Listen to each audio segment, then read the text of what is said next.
السلام علیکم، میرا نام سید علی ہے اور میرا سوال یہ ہے کہ قرآن میں جو سورہ بقرہ میں پروردگار ارشاد فرماتا ہے کہ کھاؤ پیو اور یہاں تک کہ صبح کی سفید ہاری رات کی سیاہ دھاری سے الگ نظر آنے لگے، وچ از ناٹ دا کیس. ہمارے میں ہمیں لگتا ہے کہ بالکل ایسا ہم نہیں کرتے. جب ہم روزہ بالکل فنش کرتے ہیں، مطلب سحری ختم کرتے ہیں، تو اس وقت بالکل اندھیرا ہوتا ہے. ایون فجر کے وقت بھی اندھیرا بالکل ہوتا ہے، اس میں کوئی سفید دھاری کا کوئی تصور نہیں ہوتا.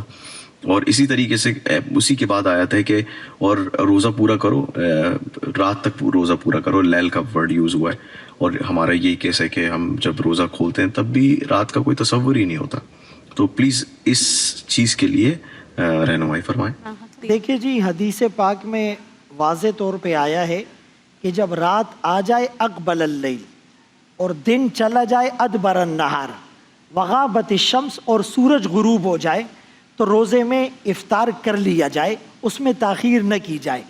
اب یہاں پر بات یہ کہ رسول اللہ صلی اللہ علیہ وسلم کی ایک حدیث ہے کہ میری امت اس وقت تک خیر پر رہے گی جب تک افطار میں جلدی کرے گی. اسی طرح حدیث میں ہے کہ رسول اللہ صلی اللہ علیہ وسلم کے سامنے دو اشخاص کا ذکر ہوا کہ ایک روزہ افطار کرنے میں جلدی کرتے ہیں، ایک تھوڑی تاخیر کرتے ہیں. تو آپ صلی اللہ علیہ وسلم نے فرمایا کہ جو جلدی کرتے ہیں یعنی وقت کے مطابق وہ اچھا کرتے ہیں، اور وہ جلدی کرنے والے عبداللہ ابن مسعود رضی اللہ عنہ ہوتے اور تھوڑی تاخیر کرنے والے ابو موسیٰ اشعری رضی اللہ عنہ ہوتے. یہاں ایک نقطہ ضرور سمجھیے گا کہ کچھ لوگ یہ سمجھتے ہیں کہ اذان ہوگی تو افطار کریں گے. اب مثال کے طور پر کہیں پر اذان نہیں ہوئی یا اذان کسی نے 10 منٹ لیٹ دی، تو اگر وقت داخل ہو گیا ہے، آج کل کیلنڈر جنتریوں کی صورت میں ساری چیزیں موجود ہیں، تو اگر وقت داخل ہو گیا ہے اور اذان نہیں ہوئی تب بھی وہ روزہ افطار کر سکتا ہے. نمبر 1.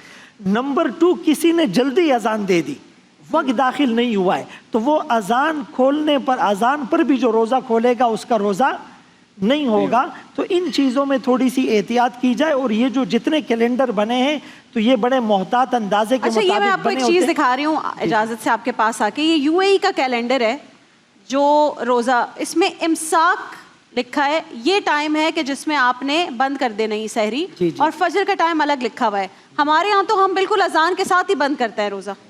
یہ آفیشیل ہے ان کا، میں آپ کو بھی دکھا دیتی ہوں. یہ کن کی طرف سے ہے؟ یہ یو اے ای کا ہے.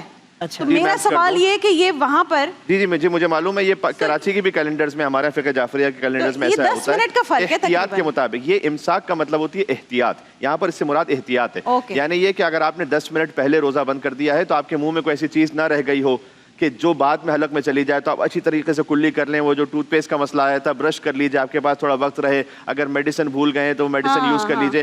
اصل جو روزہ شروع ہوتا ہے وہ فجر کے وقت ہی پر شروع ہوتا ہے، اس سے پہلے تک احتیاط. اب فرض کیجئے کہ کوئی 10 منٹ کی احتیاط پر عمل نہیں کرتا، کوئی 5 منٹ پہلے روزہ بند کرتا ہے، کوئی 2 منٹ پہلے روزہ بند کرتا ہے، تو وہ بھی روزہ ٹھیک ہے، اس کا روزہ باطل نہیں ہے. احتیاط کرنا بہتر ہے. احتیاط کا تقاضا یہ ہوتا ہے کہ آپ 10 منٹ پہلے اطمینان کر لیں کہ ہاں ٹھیک ہے، میرا روزہ وقت پر پابندی کے ساتھ شروع ہو چکا ہے. ایک بات تو یہ. دوسرا یہ کہ فقہ جعفریہ میں چونکہ اتم الصیام الی اللیل کا لفظ ہے تو رات تک روزہ پورا کرو. تو ہمارے ہاں جو رات کی ڈیفینیشن ہے وہ وہی ہے کہ جب رات آپ کو محسوس ہو رہی ہوتی ہے، وہ جو غروب شمس کے تقریباً، جس کو ذہاب حمرہ مشرقیہ کہتے ہیں، یعنی جو سرخی ہے وہ آہستہ آہستہ زائل ہو کے ختم ہونے لگے، وہاں پر رات صادق آتی ہے، جو غروب شمس سے یعنی سن سیٹ سے تقریباً 12 سے 13 منٹ بعد ہے. اس وقت آپ رات کے آثار دیکھ رہے ہوتے ہیں، اسی وقت ہی روزہ کھولا جا سکتا ہے. اور چونکہ بہت اچھی بات ہمارے محترم بھائی نے کی کہ یہاں کوئی مناظرے کا پلیٹ فارم نہیں ہے یا دلیلوں کا، اس میں کوئی تفصیل سے بات ہو سکے.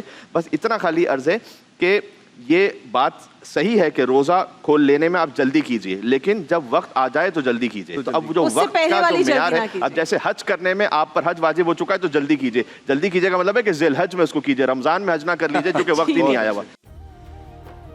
دیکھیے محفل رمضان لائیو ٹرانسمیشن روزانہ دوپہر 2 بجے سے صرف گرین انٹرٹینمنٹ پر.